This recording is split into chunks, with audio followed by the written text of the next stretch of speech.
we have a beautiful guest, an amazing guest, and we get to know each other a little bit deeper. Sometimes I know them, sometimes I don't. And it's beautiful because then at the same time as I'm getting to know them, so are you. And the idea is that the things that we share, the things which are uncovered, are also things that you can use, things that you can add value to your life in a palpable way, positive way as well, and can take you forward into your week, into your life. And it's like a stone that you drop into like the sea of consciousness, right? And the ripples affect everybody. So if that can be a positive ripple, it's the same thing as Archimedes said, right? So with a lever long enough, I can move the world. So this is our little attempt, our dent in the universe to help move the world in a really positive direction, all right, every Monday. So today we have a great guest, Richard Harrington. Welcome to the show, brother. Thanks, Rob, for having me. Happy to be here. Yes. So as you can tell by Richard's accent, he's not from anywhere else but South Africa. Is that correct? Yeah. Beautiful. And look, so there's a word that I've just begun to know, right? Now that word is Ubuntu. Ubuntu. Yeah. Ubuntu. So now could you explain as best you can, because I know it's a difficult word to describe, what that word means and what that word means to you. Yeah. So Mubuntu is basically from the Zulu tribe, which is one of the biggest tribes in South Africa. And it means I am because you are. So I get my identity through you and through each other. And so it's to bring people back. And so when you use that Ubuntu mindset, it's we're in this together. And we rise by He's lifting others up with us. So it's about leaving. There's no human behind.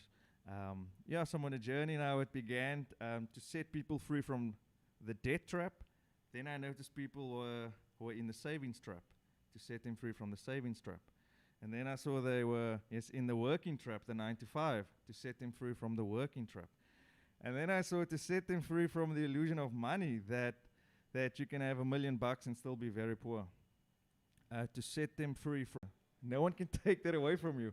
You can choose to ground yourself right now in this moment with gratitude, and no one can tell you can't be grateful. You can't be optimistic. That is in our power. And I've seen it now in this crisis, that people that are aware of their own power are people that will make it out better on the other side. And I mean, the truth is we all have the same power. The same spirit that's in me, it's in you, it's in all of us. We're all born with the same stuff. We're all special, but there's no special people. We all have the same potential, but the trick is we got to do the work so that potential can come out. And I mean, Corona is the perfect time, because now we can't fly around all over the place. We can't attend events all over the place. Now we need to sit with ourselves and find out who are we really, what do we really want, what matters the most. So now's the time to get to know yourself. And I mean, if you don't use this time to get to know yourself, when will you do it? That's right. And then so that's the last time you're out of control in your adult life, right? So in your whatever comes up, right? In your young life, right? Maybe when you're 0 to 7. Damn. Yeah. See, now you're gonna think. It's like going way back. Way back. So was there anything that felt out of control for you when you were younger? Doesn't have to be. And so as you're coming through that place, what things did you see within the system that you thought something here doesn't make sense, if there was anything? Yeah, no, there was lots. So I don't know if people know the history of South Africa, but Cape Town is actually the most diverse city in South Africa, because it's a coastal city.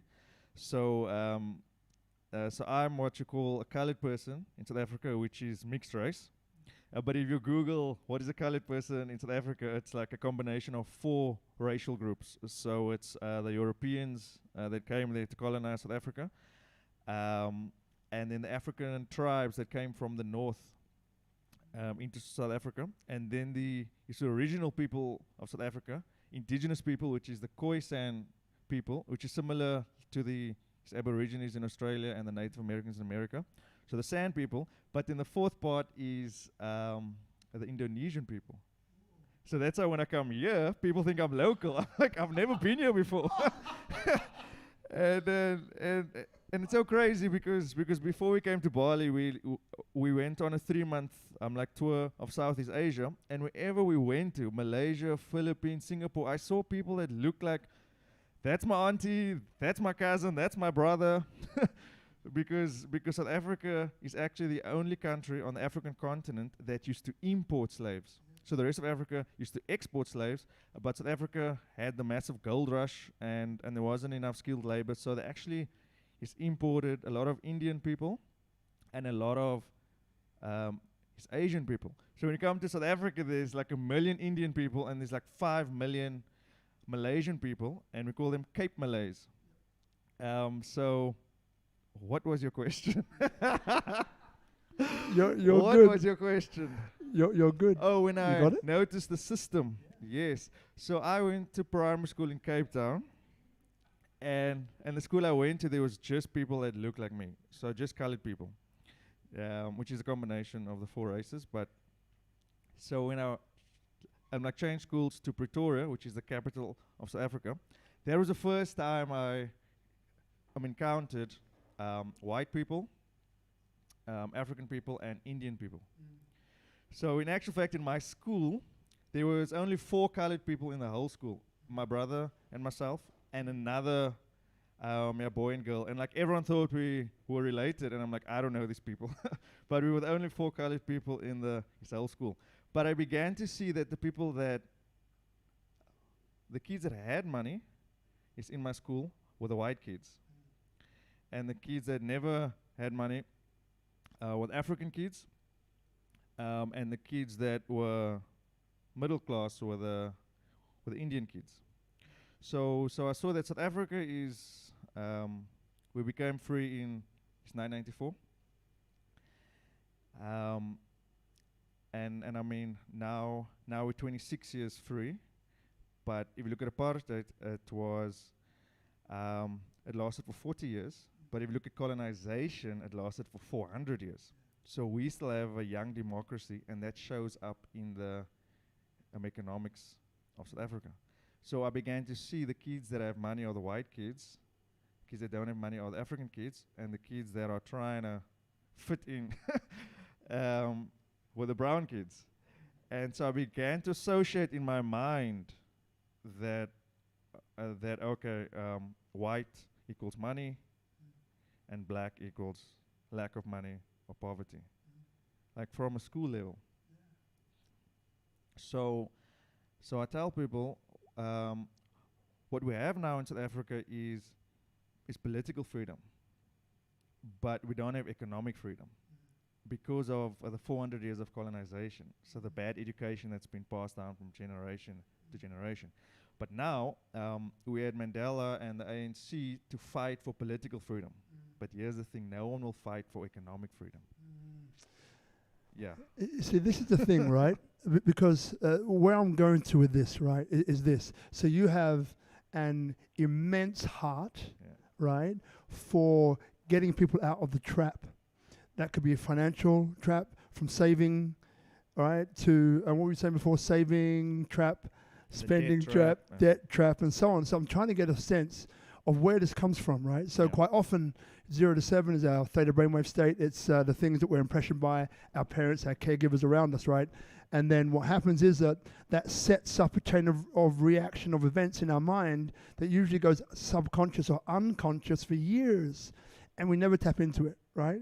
Unless something happens to us that causes us to think, why do I behave like this? Why do I think this of white people having money, black people not having money, right? These are the little subconscious programs which are running, okay?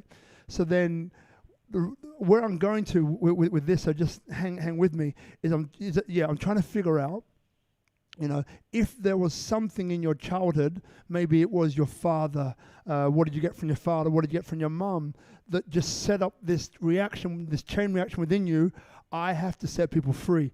Now, the interesting thing is that Mandela did it, and you set up a foundation, right? The Nelson, right? NMG. Yeah. So I see some really, really cool parallels between freedom in you and him, which I connect the dots, right? So if I was to ask you, so where do you think it came from, this need within you, right, to help others in the way that you do? Yeah, look, I had a grandmother that was very, very generous. So like, she had like 7 of her own kids, and she adopted like another 10. So it's like, you don't even have enough of your own kids, but you're adopting other kids. And so, like, she always had this, generous spirit, and I think I picked it up from her, and also from my mom. And then from my dad, always had this, What did you pick up from her? this like generosity. To all people. Yeah, because yeah, she didn't like to see people left on the outskirts, and that's what I saw. So whether you weren't our blood relative, you still lived in the neighborhood. So you come in and eat with us, and what I see now, that there's millions of dollars that are changing hands every single day, but there's so much people that's left on the outside looking in. And the only way you participate in that exchange is through one word, and that's assets. So we were taught, you just need a good job and buy his house and you'll be fine. But those two things are not assets. But that's all that our parents knew: get a good job and buy his house. But they're both liabilities. So the only way to participate in this, whether you want to call it the digital age or the fourth industrial revolution, is through assets. And so I'm on a mission now to just educate people on what is a real asset and what is trash. I mean, there's so much trash out there, and especially now with Corona, all this internet stuff, and buy here, log in here, and money will come flying at you, or lie on your couch and money will come flying from the ceiling. Like, it doesn't work like that. You have to research on what is a real asset and what is a fake asset. And so I began to see that asset is a way to set people free financially. Not handouts, not a charity, not even a job. I mean, with a job, no matter how hard you work, you get a promotion, you get a pay rise, you have to pay more tax. When you have a business, you pay your tax at the end because you've written off all your business expenses. I mean, like, one of my role models is Warren Buffett, and he's the third wealthiest man in the world, and he's worth 80 billion, but he earns a salary of 100,000 US dollars, but he's worth 80 billion. And that's when I saw that it's not about the paycheck. Let go of that paycheck mentality. That, oh, if you give me a job, I'll be fine. I just need a job from you. No, you don't need anything. You have so much inside of you. Just put the time in to find out what you were born with. If that means go lie on the beach or go sit under a tree, but find out what is my unique skill that I can bring value to, because that is all the marketplace is. It's an exchange of value. And then when you get that money reward for your value, don't spend it, invest it, but invest it into real assets.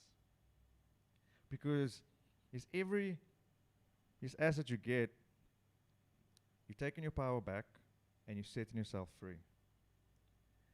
And when I tell people it is not even about the financial freedom, and they're like, what? That's the name of what you're talking about. I said, it's not about financial freedom, because financial freedom is the means goal. It's not the end goal.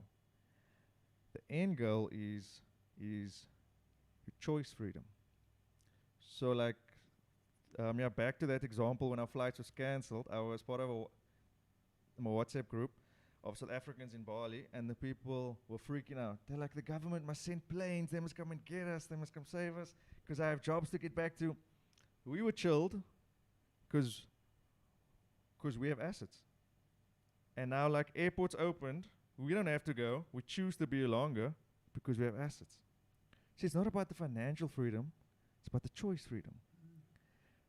So financial freedom is the means goal that gets you to the end goal, which is your choice freedom. You get to be where you want doing what you want with who you're doing with. And then when you get to the top of that, it's the choice freedom to make a contribution. And that's when you're a philanthropist. But before you become a philanthropist, you first need your own personal success. Because many people want to change the government, they want to change the world, but they can't even change themselves. They can't even change their bank account. They can't even change their life. And then they lack credibility when they speak. And then they're wondering why no one's paying attention. It's because they can see how you live your life. And the fruits aren't there. So you first need personal success. And then once you get that, then you make a contribution because you realize we're all connected. If I harm you, I'm harming myself. You are just an extension of me. I'm an extension of you.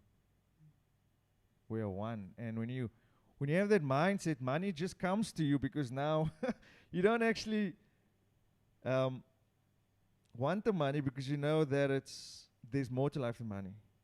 So you get more money. It's like people that they want this partner and then they can't get the partner because they're putting out that energy of like desperation. I'm needy, I want this, so then they can't get it. It's the exact same with money. People want money, they can't get it. Once you realize that, money is just one of the areas of my life.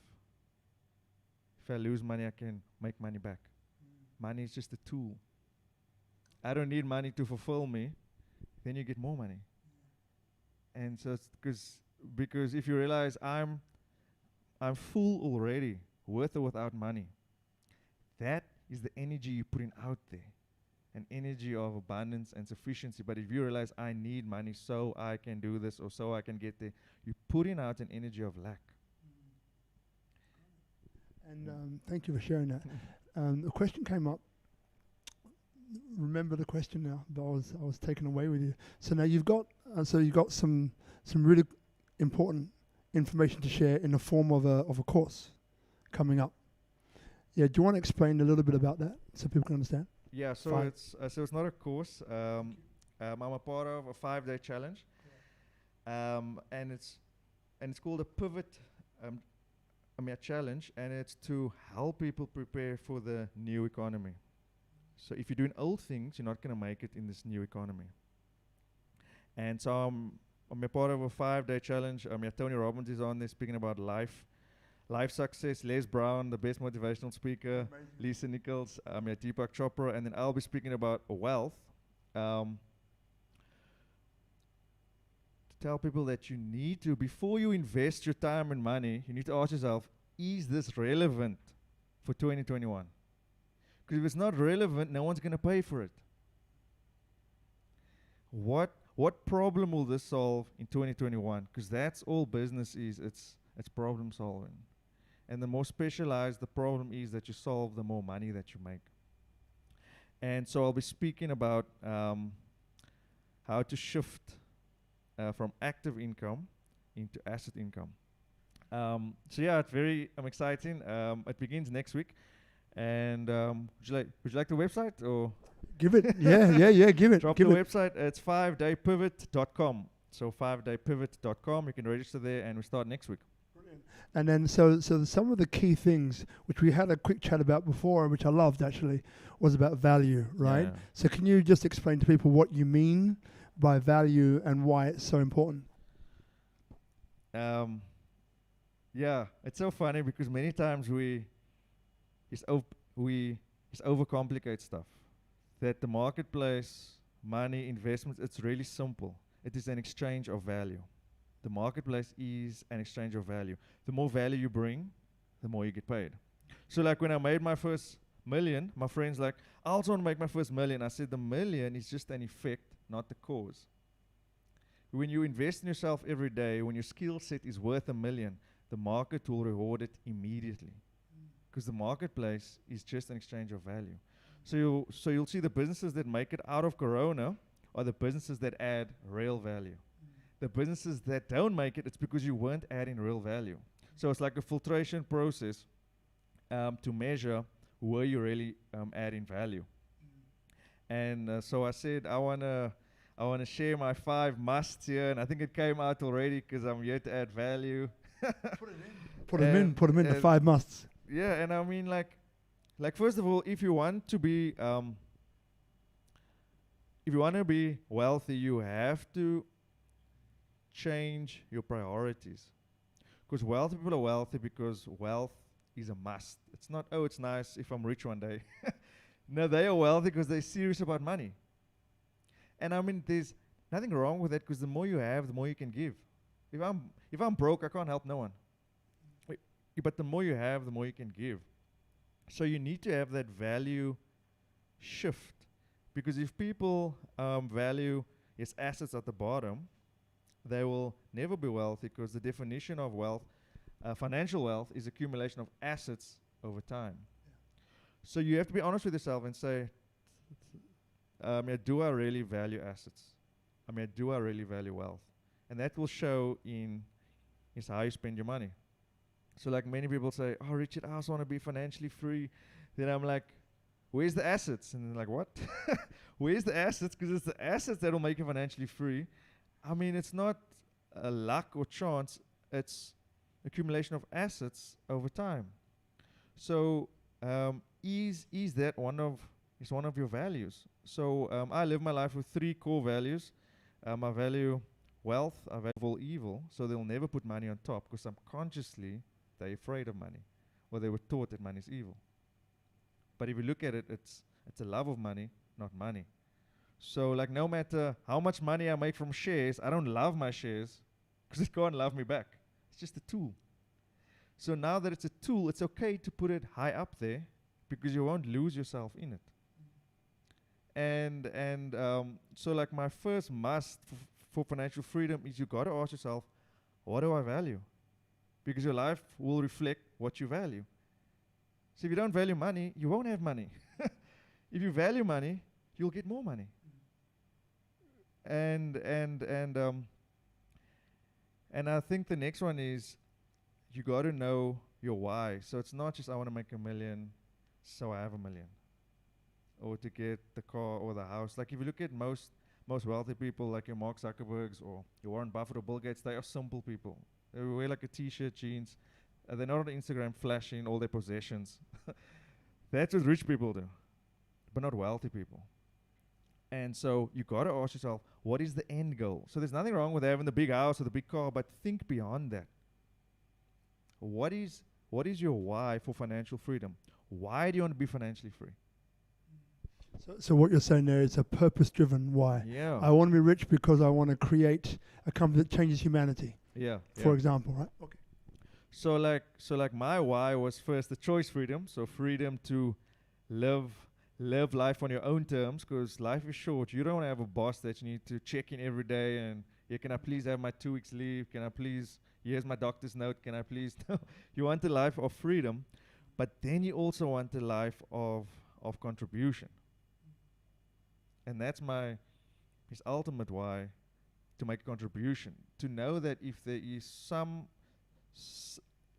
area that needs assistance, you can help because you're able to make a contribution. So that's my why. But my why won't be your why. And that's how it's supposed to be. But you just need your why, because that becomes your motivation. So you won't need every day a motivational speaker to motivate you, because your purpose is your motivation. So you got to shift your values, and you got to find your why.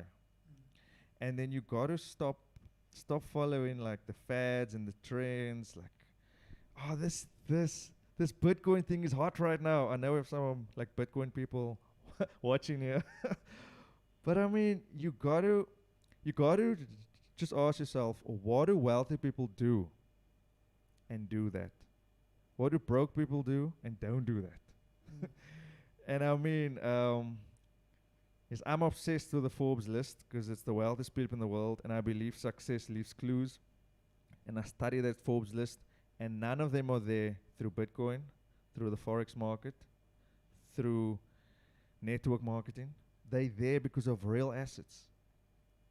And if you guys are taking his notes, you can write this down. There's just 4 real assets. It's your stocks, real estate, your businesses, and yourself.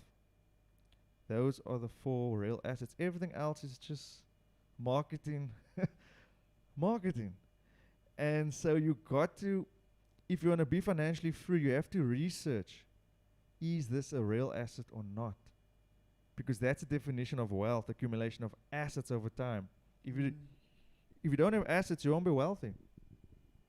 But many people, they don't want to like do the research. So if I'm like on the beach or at the barbecue and they're like, oh Richard, what's the hot stock right now? What's the hot tip right now? And that's why people's broke, because they take advice from their broke uncle or their broke friends. And you got to do your own research because the market rewards research. So back to these 5 musts. Yeah. So number 1, choice. Yeah, you must have your values right. Okay. Yeah. Number 2. Your why. Number 3. You must research, is this a real asset? Cool. Number 4. Number 4 is you got to be aggressive, but not in life. In life, I'm a very chill person, but on the market, I'm aggressive. What does that mean? I take risks. Life rewards people of risk, but not just random risk. You research the risk. But at the end of the day, if you play it safe, you won't be wealthy. And that's why I tell people that we were sold on the lie of wealth protection. Let me just protect this little that I have. You'll never be wealthy like that, because wealth was never meant to be protected. Wealth was meant to be created. So whatever you have, $100 or $1,000 or $1 million, that money better be out there taking risks, working for you. Not in a savings account. And that's why I tell people, I set you free from the debt trap, but also from the savings trap. Like wealthy people do not save. You won't hear as a wealthy person say, oh, I made my fortune off this fixed deposit or CD or money market fund or a treasury bill. Like what? Wealthy people make their money because they took risks. You must learn to become comfortable with risk. And number 5? Number 5. Oh, I had a fear that this would happen. I'm losing it. What was the 5th one now? I'm just putting you on the spot. It's all good. It'll come back to me later. Cool. That's good. I'm saving the best for last. You say the best for last. One thing which, again, you're a black guy from South Africa, coloured from South Africa, black guy from London, Jamaica originally. So growing up, again, it's the one that clicks, right? So what kind of experiences did you experience in South Africa which stick in your mind in terms of yourself, the colour you are, the person you are, and the money that you were creating or wanted to create? Yeah, look, I can only speak for my race and my culture. But when I realized that I want to build wealth, I had to change my circle. And so it was hard for me because then I began to just hang out with people that never looked like me. Because a lot of my friends is just like the YOLO life, the broke life. Like I just have to spend everything I have right now because it's all about tonight. No, you're gonna wake up tomorrow morning.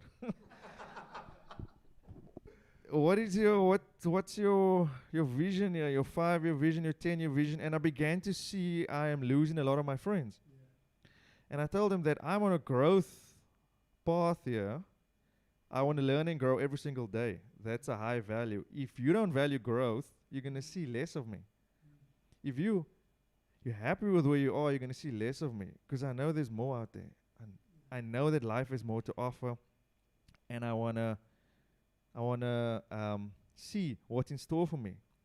And if you're content with where you are, you're going to see less of me. So I began to attend like conferences, events, hang out in masterminds, and I saw that where is our people?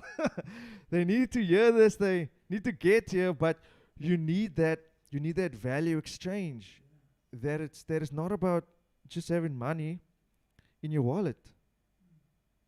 You got to think further than that, because that money in your wallet is actually being depleted every day through inflation. And the only way you beat inflation is through investing and not saving. So what many people aren't aware of, I mean, if you invest in a savings account in America, I think you get like 0.01% interest. 0.01%. So if you put $1 million at your Bank of America, you'll get $100 on that million for the whole year. $100. And when you look at inflation in America, it's about average like 2% inflation. So after 1 year, that million is actually worth $975,000. So you actually lost $25,000 because of inflation. And it's all because you went into assets. You were playing it safe. And so we need to educate our people that there's not a savior that's coming to save you. You got to set yourself free, and the only way you do that is through assets. And I mean, in the past, we could have protests and fight for political freedom, and it was effective, but for economic freedom, you cannot fight for that. I mean, an eye for an eye, we're both blind. Economic freedom, you have to be smart. You don't save, you invest. You don't trade, you invest. You don't have a job, you start businesses.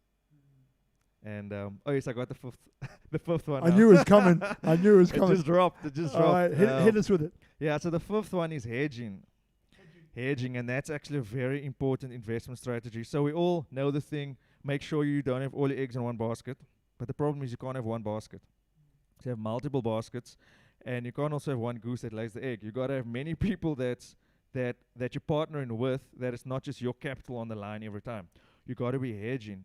So practically, whenever I buy a stock, I hedge it with a gold stock.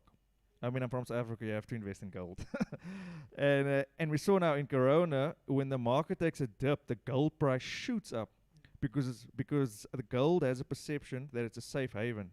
So whenever there's panic in the market, investors, they flock into gold because the value of gold is not attached to a government or currency or an economy. It has its own value, and it's been like that for centuries. So my point is, when the market takes a dip, I make money in gold. When the market booms, I make money in stocks. Up or down, I make money because I'm hedged. And when you start in multiple businesses, make sure it's not in the same industry. Yeah. Make sure it's hedged across multiple industries.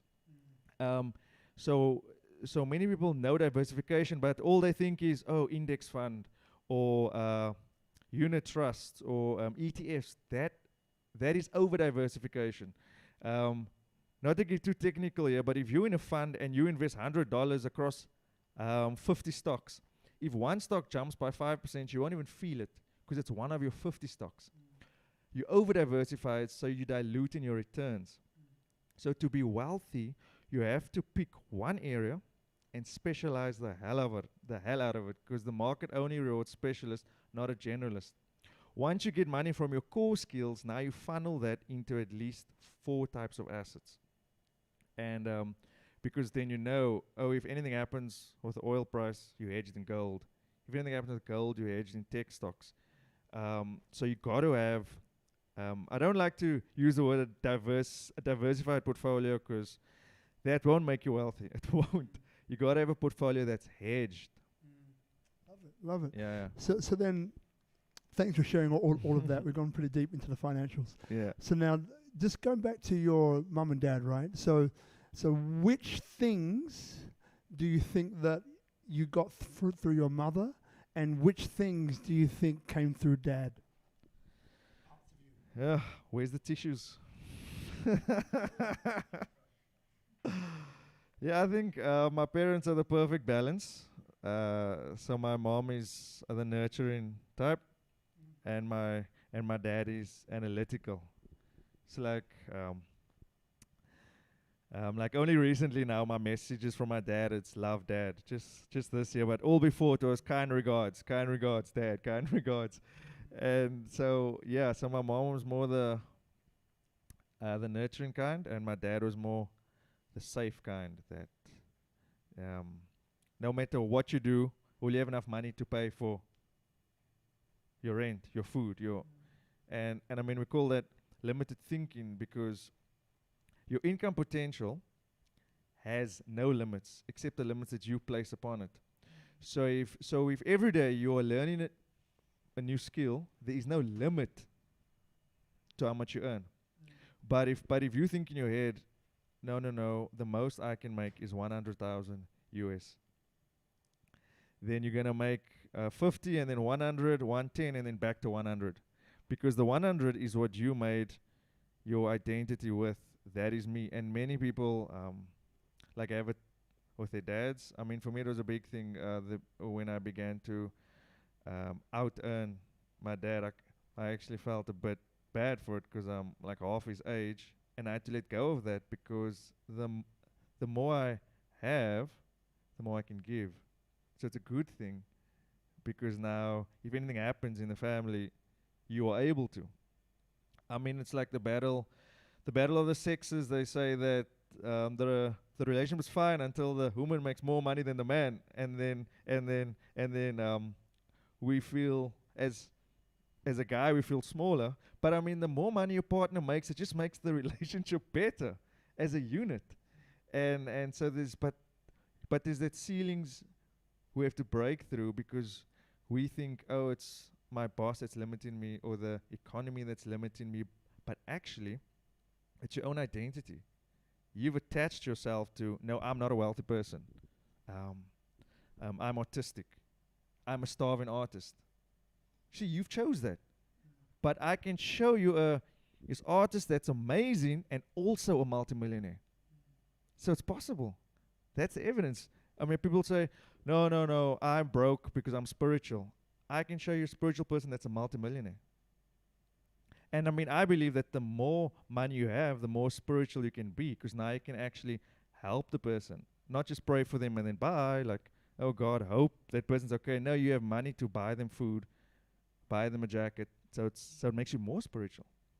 But what is your identity? So once, and I mean, when you meet with artists and they break through that, it's not about, money is not about a preference of person. Money is just a tool.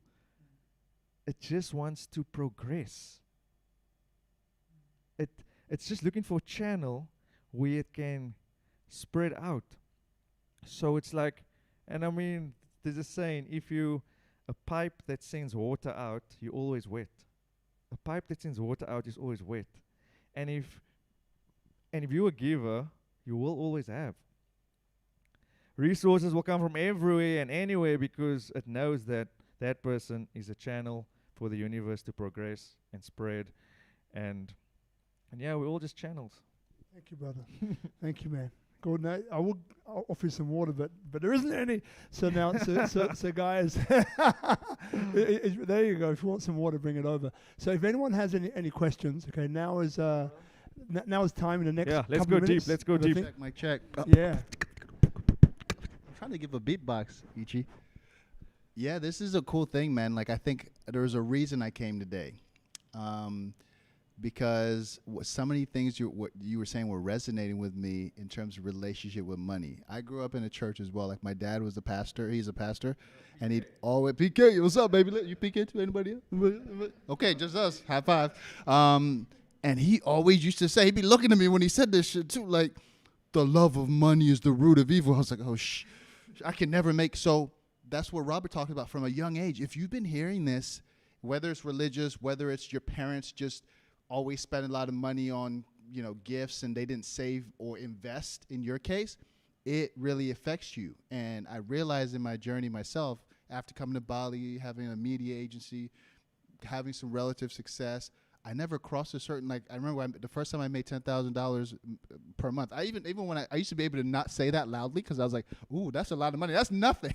When I realized what some people are doing. So I remember the first time I made $10,000 in a month, I was actually feeling bad. I was like, ooh, it made me feel some kind of way. And I realized it was the identity that I had from growing up, that money is evil, money is bad. I couldn't cross that for such a long time. So I started realizing, like, your habits on what you said, like, you go to the bar, you go to the club, and you're the guy that's buying everybody. Hey, yo, there's 16 people here. Everybody's getting a drink. I was that guy.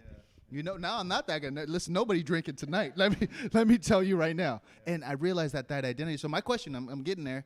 My question is like, how the heck do I get over that? And I'm being real and vulnerable. I'm saying, Rob, this is what we do. Yeah. Like, I need to get over this shit, man. And that's probably why I came, because I didn't subconsciously. I was like, money guy, oh, whatever, money guy. And I used to have that too. Like if somebody I was with or if my friends had more money, I was like, man, whatever, you think you're special?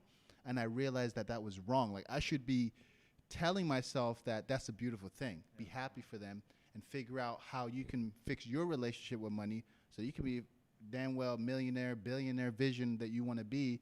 And I realized even tonight, even more affirmed in the last few days, I've been having these things happen that was making me think, you need to get your stuff together with this specifically. And I want to say thank you for being so real and sharing those experiences. But like, what are the cues? What are the things you work on to help not fix or address those things from your childhood, from your parents, the things that's been literally psychologically. When people are like, you're repelling money, I was like, that doesn't make, like, the Bali people saying shit like, you're repelling money. It's like, no, I really want to make money this month, but how do you fix that relationship, and how do you tune out that church boy that was ashamed of any dollar and had to get rid of it quickly, whether it was giving it to people, giving tips, giving the homeless people, and then you wake up and you're like, shit, I got to hustle again. Yeah. Bullshit hustle life that I don't live anymore. Yeah. You know? End of story. Look, the only thing that is real is energy. Everything is energy, including money. So if you hear people speaking about money in the terms of energy and you discount them, you're discounting yourself. Because money is energy, energy is money. Relationships is energy, energy is relationships. Health is energy, energy is health. So, like you were saying, age 0 to 7, whole childhood, who programmed us is not our fault. But once you an adult, who you choose to program you from then on is 100% your fault. So what helped set me free was I got better role models. Because if you respect a guy because he's a good family person, right? He's your role model for family, not for life. Because if he's a good family person but broke, you're going to pick up those broke habits and thinkings and manifest that in your own life. So you need multiple mentors, multiple role models. I have more than 4 mentors in my life, everyone for his every area, because people will say, oh, Richard, it's easy for you. You don't have any kids. That's why you have money. I'm like, on my phone, I have 10 millionaires. All of them are family people. What's your next excuse? So you need to find a role model that is crushing it in the financial space and just mirror them. And then if you want kids, find a family guy that's crushing it there and mirror them. But you can't have a role model that doesn't have the fruits that you're trying to produce. And so like Warren Buffett is one of my biggest role models, not because he's worth 80 billion, but because so far he's handed away more than 30 billion US dollars. And when he dies, 99% of his money leaves the family and heads off to charity. He's got it. He's seen that. That's the purpose of money. It's a tool. So now I surround myself with him. What happens in my mind is, okay, maybe money is not evil. Maybe it's a force for good, because he's the evidence.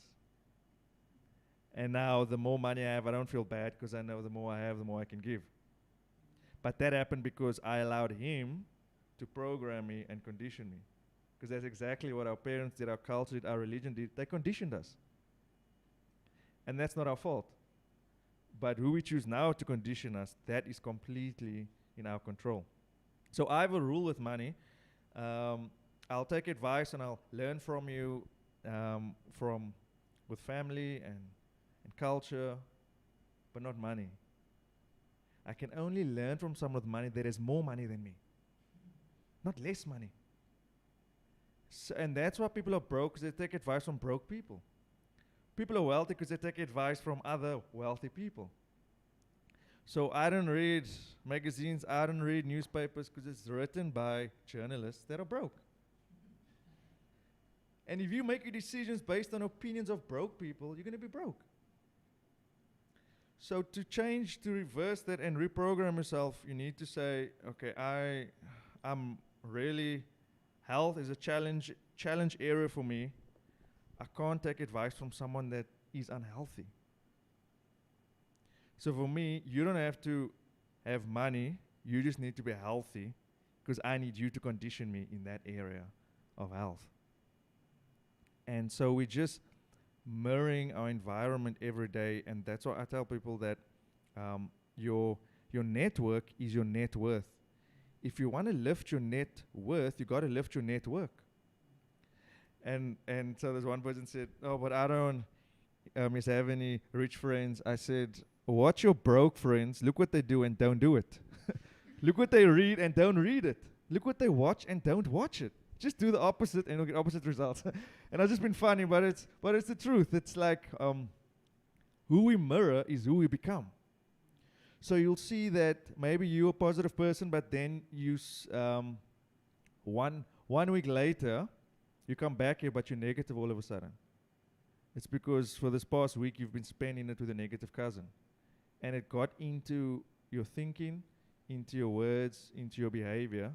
They conditioned you without realizing it, which is the most powerful form to condition someone when they're not aware that you're conditioning them. And once you become aware of what's happening, it's very hard for them to program you. But once you realize, I just have to get into your space so that you can rub off on me. And many people will say, yeah, but that person, is maybe bad with health. I'm like, drink a Coke every day. It's like, yeah, but I'm not there for the health tips. I'm there for the wealth tips.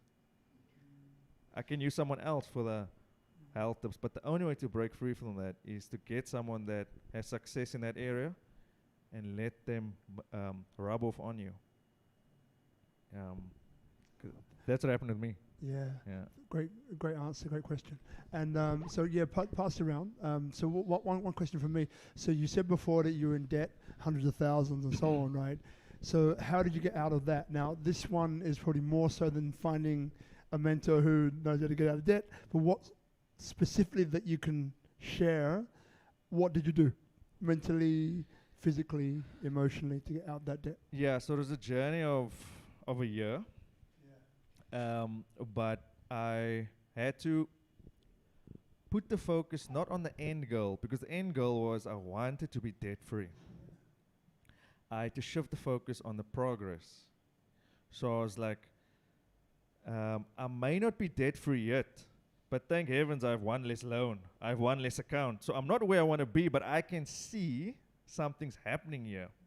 And the progress became my motivation and my momentum, and like, because everything's energy, and what you want to get is you want to get momentum. And so no matter what goal you have, no matter how big it looks, the trick is to break it down in the most micro step. So you can just get that small step, because now you have momentum for the next step. And it's like you're building on your previous successes. And so it's called snowballing in debt. You take a blank page and you write down all your debt, and you tackle the small one first. Many people say, no, you must attack the one of the biggest interest. No. You're going for the quick wins. You're going for the low-hanging fruit. You're going for that momentum. Because if you feel like a failure, you're going to have no energy to continue the journey. You're going to drop out because everything is energy. If you get small wins, you're now filled with that energy because now you feel I've achieved something. Yeah. And then what you were paying on that smallest debt that you've now targeted and it's gone, you don't spend that monthly installments, you pile that onto the next debt. And you snowball it up and up and up. And that's what I did. And then I had a mentor that checked in every month, emailed me, how's it going, because he knew when you pull back, you're going to lose a lot of your friends because you no longer have that lifestyle. You no longer buying the rounds, buying the tabs, and just by showing up less, you lose a lot of your friends, which is a good thing, because if you're only my party friend, you're not my friend. I mean, if you don't see me for 6 months and we're no longer friends, we were never friends in the first place. Yeah. So it was a good thing. Yeah. And I mean, in that year, I met my lovely partner. Hello. So it was a great year. But the thing is, you can't avoid the pain, because if I had to use a debt review guy or a debt counselor, it gets me out of debt. 1 year later, I'm back into debt because I didn't feel the pain. I didn't learn the lessons. So I tell people, For you, it might be 6 months or 2 years. Who cares? It's short term. It's temporary. The only way out is through. Go through it. And I see now with Corona, it's also like many people, they still find a way to be out every day. Even though it's Corona. No, they must be out. Because they're running from themselves. This is happening so you can sit with yourself and find out for the first time in your life, what do I want? Not what does my partner want? What does my church want? What does my parents want? What do I want? It's the first time where you get to be selfish. Now I can have more me time because I'm not hopping everywhere, just all over the place. And they say once you can like yourself when you buy yourself, you've grown. Because now you love spending so much time when you by yourself. Now when you're with someone, you have something to give, something to add. Not I need you to make me happy. Like as one man said, if you need a partner to make you happy, marry a clown. And he'll make you laugh all day. But I mean, you don't want a clown. You want to have your own happiness. And now when you're with someone, you have something to contribute, something to give. It's the exact same in business. You have your own success. So when I meet you, I now can see the blind spots where I have something to add. Not, what can I get from Robert? How can you help me get there? And you can manipulate things in the short term, but you won't be able to sustain it. That's why some people have a good year and a broke year, good year and a broke year, because they never became wealth. So there's people that win the lotto and 10 years later they're worse off. And people's like, how can that happen? It's because you got money, but you had a poverty consciousness. You had a scarcity mindset. But yes, wealth is not something you get. Wealth is someone you become. So you don't need money to be wealthy. You know that because all the wealth you have is inside. And then over time it will reflect in your bank account. Because everything in the physical started in the spiritual. But now it's hard for someone that doesn't have money. They're like, Richard, I just want $1 million. I just want $1 million. And then what? I mean, $1 million now is not going to make you rich and retire in the sunset. If you get $1 million now, it's how can I get this into assets? Because you need 10 million. But it's a journey of becoming. So like in that 12 months when I was, pulling back, wasn't on the party scene, having coffee and toast every day, I was becoming a person that sees less attachment to things. And the more my lifestyle became simpler, the more I was being able to have more money to invest into assets. See, like Warren Buffett has 80 billion, but he lives in the same plain house, drives same plain car, simple life. He's got it. It's about the simplistic life, minimal life.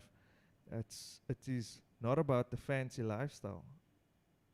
It's about the fancy assets. And so many people, they want the financial freedom, but they put the focus on the fantasy of the lifestyle.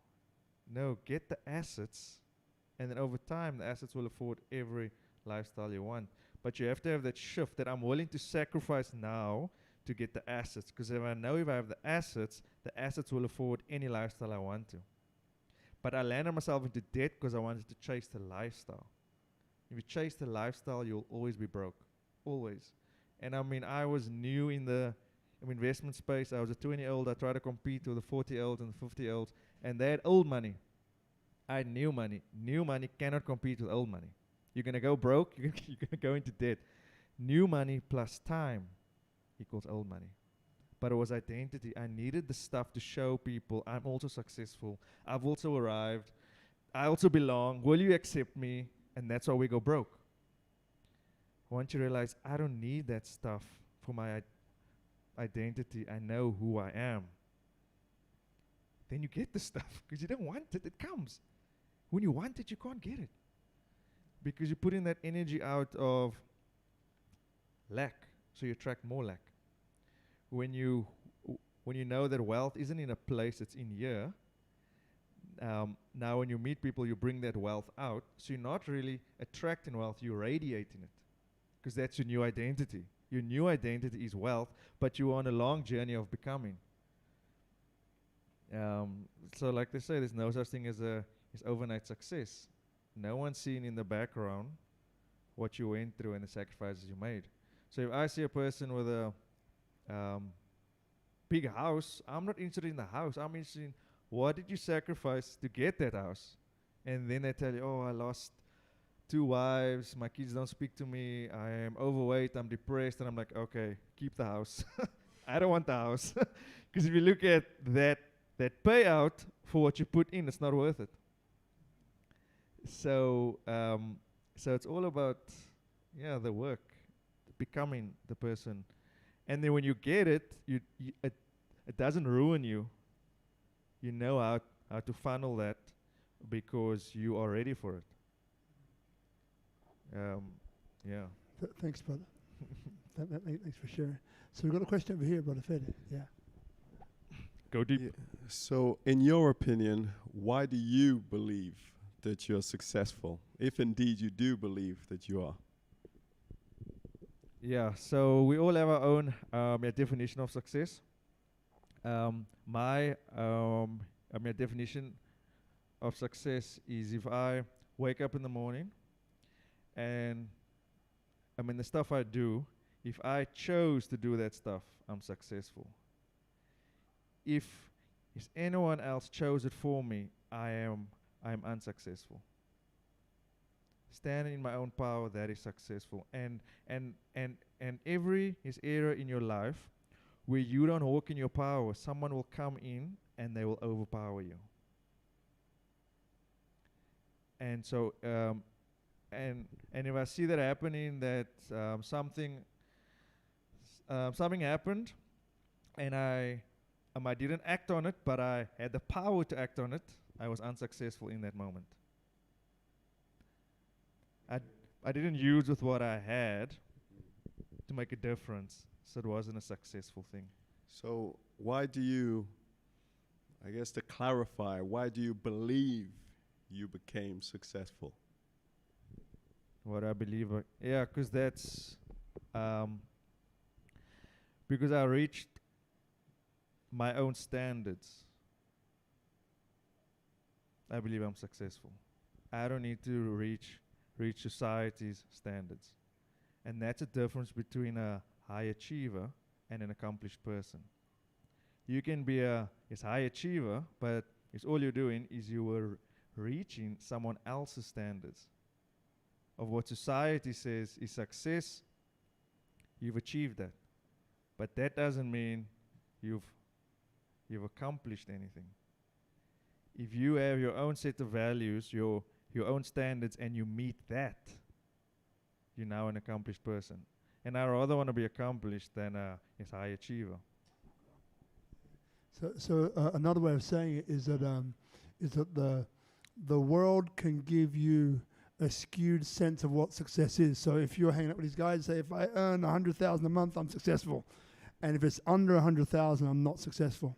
But what you're saying is that you have your own definition, which got nothing to do with the world. It's your definition of what success is, and if you're able to basically achieve that, then you are successful. Yeah, right. It's another way of saying it. Yeah. And I mean, it's all within. It's all within. So I can help 1,000 people, but inside I'm miserable and depressed. That is not a successful life. And if inside you have fulfillment, automatically you'll help those around you. So you gotta be selfish when you define your own meaning of success. Because many times we want to think outwards. That will happen naturally. It's like filling your cup. If you have an empty cup, you can't help anyone. So, because many people's afraid of that. They have a macro view of success because it's the right thing to say. Like, I want world peace, I want equality, I want this.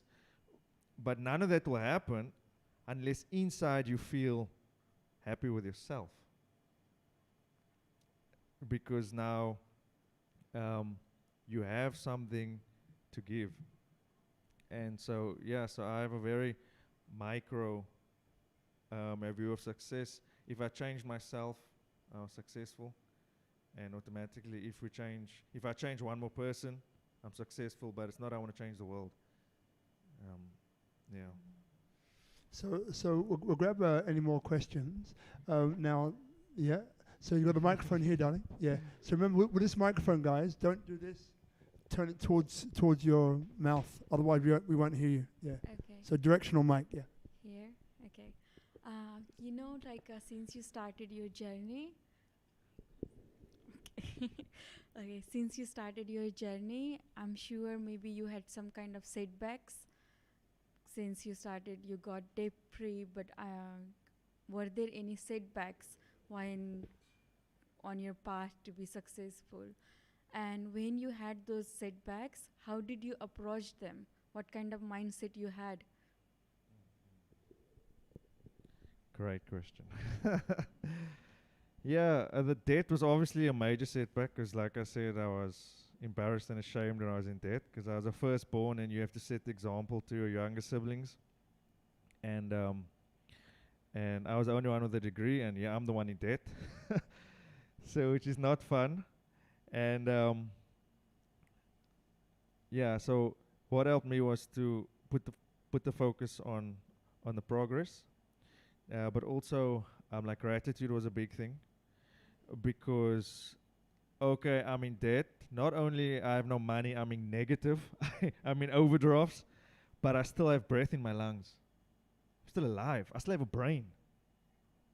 And many times we just put the focus on what we don't have, and that's what expands. Because many people are negative because that's what they focus on. That's what they feed in. So what we focus on expands and manifests.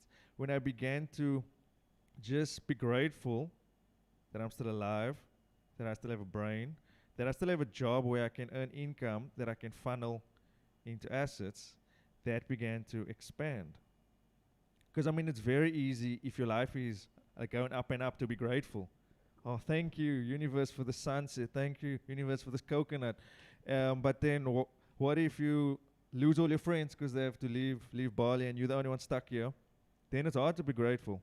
But that's where it matters. Because then you're like, okay, I have no friends now, but thank you for this coconut. And then that gratitude begins to attract people. Why? Because it's attractive. No one wants to be around someone that is complaining and negative and moaning. So gratitude is so powerful, and that's what I did. And also, yeah, I had to change my circle because misery loves company. It's like if all of your friends is in debt and broke, you won't see a problem with being in debt and in broke. If you have a wealthy friend, then you're going to see, hey, but this guy is not as smart as I think he is. In fact, I think I'm smarter than him. Why does he have more money? Then you realize, oh, he has the skill and you can learn from him, but he lifted you up. And so I changed my circle, and just the way they speak, it's different, the way they act. It's like if you're with a person that has his 9-to-5 job, they say, oh, I just hope my boss hands me increase. Or I just hope I get a promotion. I just hope I get a bonus. A wealthy person will never speak like that. They don't have a boss. They are the boss. And they'll be like, what's your stock portfolio looking like now? How's your real estate portfolio looking? What businesses have you bought up? It's a different conversation. And just for that second, it takes you out of your head, takes you out of your situation, and it begins to inspire you. And then you have that spark of energy, and I mean, everything's energy. So it takes you one idea to change everything. But if you're in an environment that is negative and depressed, it might take you down and down and down. And I mean, we know those people. You talk with them for 10 minutes and you feel so drained. Like they came to just suck your energy. Or they're so negative, and then you're like, oh, I need to go shower now to just wash off that negativity. And you meet a positive person, and like they just pick you up where you don't have the energy to pick yourself up. But they came there and they just lifted you, and now you got back into journaling, you got back into jogging, you got back into this. You don't know how, but that person came and they just woke up something in you that was latent. Yeah. Yep. So now when you have setbacks, how do you approach them? Yeah, and so now I have a point of reference. So I'm like, if I could get through that, I can get through this. And I mean, so like Corona, if anything comes from it, you have a great point of reference. Like if you can make it through this, you can make it through anything. So many times we just use our memory for the bad things. But if you can train your brain to just think about the positive things that you've overcome, that is a powerful weapon. And I mean, it's only have mentors that are self-made. I don't have time for people that are born rich and got everything. No, I can't learn from them. And so like all my self-made mentors, they are wealthy because they push through against all odds. All odds. And I mean, there's this new thing now where my friend started this business and then he left it. I'm like, why? He's like, no, the universe was saying no. The universe was saying now it's not the right time. I'm like, what happened? And then there was a person that rejected him. I said, my brother, you're going to get 99 no's before one yes. It's a numbers game. The more doors you knock on, the more will open. You can't get one rejection and then say, it's the universe saying no. No, you need resilience to push through against all odds, because anyone that achieved anything in life, it's because they went against all odds. And I mean, to get that energy, like, how do I get the energy to push through? You have a point of reference. I made it through this, I can make it through. I made it through that, I can make it through this. And then, so if I could summarize a little bit, so people here can get it, you guys over here. So it's like, you spoke about the 5 musts, right? And then to preface that, it's like you're saying, really, which is pointed to Olu's question, which is a great question as well. You're saying, like, at the end of the day, it's about the company you keep, and what it is you're going for. Find someone who is excelling in that area and learn from them, right? So then, for example, if someone were to ask you the question, we've spoken about investing and turning active income into passive income, and that side which you've discussed already. Because a question that would come through would be, okay, so these 4 real asset classes that you mentioned, how should I start, right? I have no assets. I'm earning some active income. How do I start? And what would you say to that? So we are really blessed now that we're living in the time that we're living in, because in the past, if you wanted to buy a company, there was a minimum of 100 stocks that you needed to buy in that company. You couldn't buy one stock. Now you can buy one stock. So what I mean, you can literally start with $10 or $100. In the past, you need to have like high net worth before you had a private broker, and then you call him to buy shares, and then you call him to sell shares. Those days are gone. Now you can buy shares off your app. In fact, you can buy a fraction of a share. So there's literally no excuse. The 2 most powerful words is just start. Just start. Because once you start, you get momentum. And I tell people, you can either make a million excuses or $1 million, but you can't make both. You can't make both. So the less excuses you have, the more money you'll make. That's brilliant. But just start. And I mean, we're all in different seasons. So many people say, okay, so what is better, stocks or property? That's like asking, what is better, my leg or my arm? You need them both. They form part of a holistic investment portfolio. But I mean, if you don't have $1,000, you can't think about, oh, let me buy that office block or let me buy that hotel. No, you can buy stocks and then make the goal of your stock portfolio to get into real estate. But you can also invest into real estate investment trusts. So it's all the people that own the hotels and commercial office blocks, they are listed somewhere on the stock market. And you can buy them for $10, $100. So the same way that the stock market has sectors, a banking sector, a gold sector, it has a property sector. You can buy property shares there. And it's the best, because if there's a broken toilet, no one's going to call me. I'm a shareholder. So it's a great way to build your passive wealth. And but you want to start with what you know. If you're doing stuff blindly, you're going to lose money. So there's many people say, oh yeah, well, the people invest in art. You should invest in art. I don't know anything about art. I'm going to lose all my money. So if you don't know what you're doing, get a mentor, a coach that does know what they're doing. Like, it's so crazy. It's like, otherwise it's just the blind leading the blind. and it's just messy. So you want to get advice from someone that has the fruits. I mean, if you work at the numbers and you're like, Richard, this is my standard of living. I need X amount of month. It's X amount of money per month. So I need about $5 million in the bank. To retire. What people do is they then see a financial advisor that earns 20K salary. How can someone that earns a salary give you advice about retirement? You get advice about retirement from someone who is retired. You judge a tree by its fruits, financially speaking, obviously, but not in life. I don't want to judge people in life, but when it comes in terms of money, it's so important to judge a tree by its fruits. Because if you take advice from a broke person, you're going to manifest broke results. So I like stocks because that's where I made all my money, and it's liquid.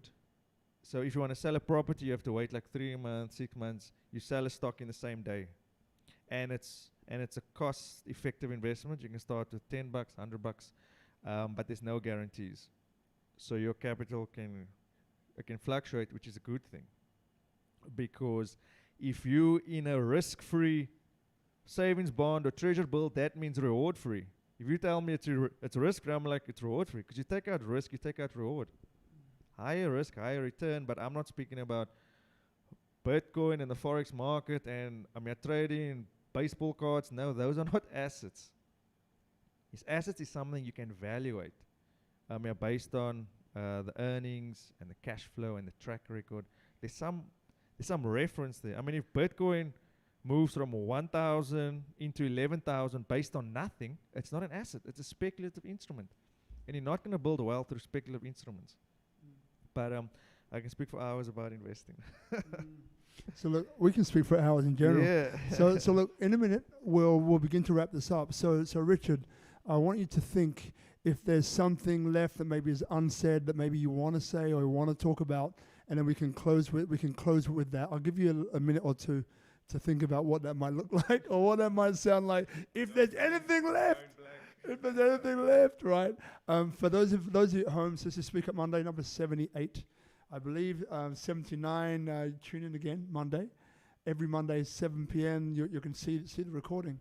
Now, one thing that I do want to say is thank you, brother, right? Thank you. For giving us the time, your energy, your love, your love for what you do, right? And there's so many gold pieces in there, not just the gold. Judge a tree by its fruits. Just start. Like there's a lot here. There's a lot of information that you've given. And I know that when we had a quick chat before, you were talking about, I hope I can give, not I hope, but I'm aiming to give as much value as I possibly can. You've definitely done that, awesome, right? awesome. Right. You've definitely done that more so. And, I follow the energy of wherever it's going. This week, it was going more towards giving value in the way that you want to give value, right? But every Speak Up is different. And we follow the energy of wherever that's going. So not everyone is exactly the same as what we've seen tonight. They're all actually different. So feel free to tune in next week, which I'll look at the usual channels for next week. It might be Wahyu. We'll see. But yeah, looking forward to seeing you next week. And thanks as well for the guys who are here. Yeah, thanks, guys. Right. Respect to busy you. People, thank you for showing up. Yeah. Give it up. Respect to our crew who shall remain nameless. Yeah, legends. But we legends. know who they are, and so do they. So thank you. We had some crazy challenges tonight, so to get this up was a miracle in itself. So thank you to Mr. I and Mrs. B from TN. Speaking in code. Right, speaking in code. All right. So yeah, look. So without further ado, I'm going to hand over to you, Richard. And so anything maybe left in your mind that you wanted to say, or wanted to talk about, or something that you feel might be important to let people know? Yeah, like something just came now, and I was thinking because of Corona, for people that's maybe in a negative state, a low state, a depressed state, many times it's easy to ask a disempowering question, like why me? Why now? Why did this have to happen? And if we can shift that to a empowering question to what can I learn out of this? Or it's even better, what is the quality that's trying to be produced in the season? Can I get an amen on a Monday night? Amen. Come to Jesus. Amen. But what is the quality that's trying to be developed? Is it maybe a bit of patience? Is it maybe a bit of inner strength, inner resilience? Is it maybe a bit of empowerment? This is happening for the first time, so I can stand in my power and not rely on other people all the time. What can I create? What can I give? What can I learn? And I think when we shift the focus from our circumstances, being a victim, why me, why now, to what can I learn here? What is trying to be developed? We get out of that depressed state much quicker, because now we're not resisting it anymore. We're shifting the focus on the qualities, so we get out of it quicker. So I don't know who that's for, but whatever's happening, don't resist it. It's happening because it's meant to happen this way. And if you just surrender to what's happening, you'll get out of it quicker.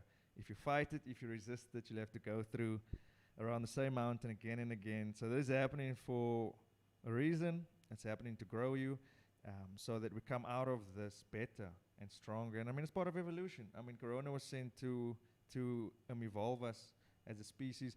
In fact, there was a town in India that said when they had lockdown, for the first time they could see the Himalayan mountains, because now there's no more pollution. So it's happening for the planet to clean itself, now for us to clean ourselves from attachment to things.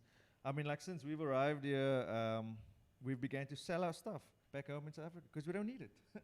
And so you realize, it's all that stuff I had, I never needed it anyway, because I can just live with it, live without it for almost a year. And so it's been a filtration process to get back to the minimalistic life, the simplistic life, to what really matters. So, yeah. And the last one, so where can people find you? So website, how can people find you? Yeah, so I think the easiest would is log on to 5day pivot.com. I think we'll post the links in the bottom. Join the 5-day challenge. It's for free, and it's the world's best experts and teachers, and it's to get you ready to have the new mindset, new strategies for the new economy, for the post-COVID-19 economy, and to not just excel in one slice, but to excel holistically. Success in all areas of your life. And we start next week, so we're nice to have you guys joining us. And on his Instagram, it's @RichLifeBali. And I think his Instagram is the best place to get hold of me. Thanks a lot, brother. Thank you, my brother. Appreciate it. Thank you. Thanks, guys.